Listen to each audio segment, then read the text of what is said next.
That's my idea of the patriarchy, which is a system of male dominance of society. Yeah, but that's not my sense of the patriarchy. So what's yours? Well, in what sense is our society male-dominated?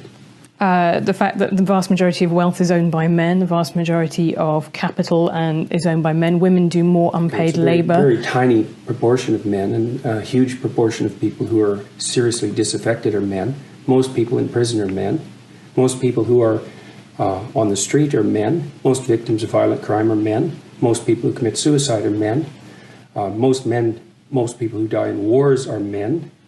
People who do worse in school are men. It's like, where's the dominance here precisely? What you're doing is you're taking a tiny substrata of hyper-successful men and using that to represent the entire structure of Western society. There's nothing about that that's vaguely appropriate. But I could say equally well that most rape victims are women. Terrible things happen to people of both sexes. And you could say that with perfect utility, but that doesn't provide any evidence for the existence of a male-dominated patriarchy. Well, it just means that terrible things happen to both genders, which they certainly do. But there are almost no women who rape men, for example. So that is an asymmetry there in sexual violence.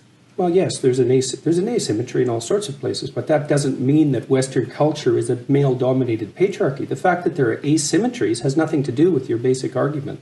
No, but you might equally... This is a trope that people just accept. Western society is a male-dominated patriarchy. It's like, no, it's not. That's not true.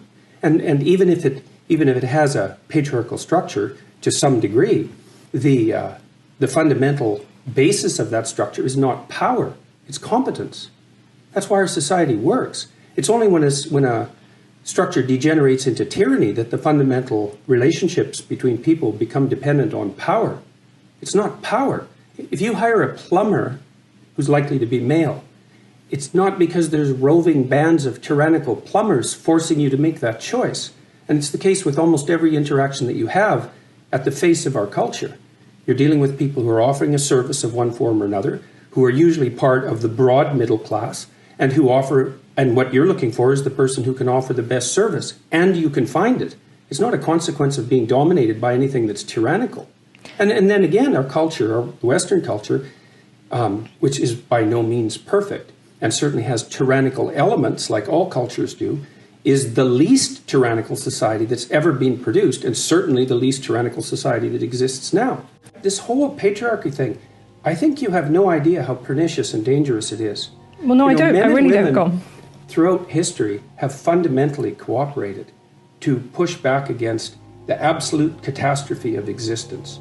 A terrible death rate, the probability of chronic starvation, early death, disease, the difficulty of raising children with all the death that was associated with that.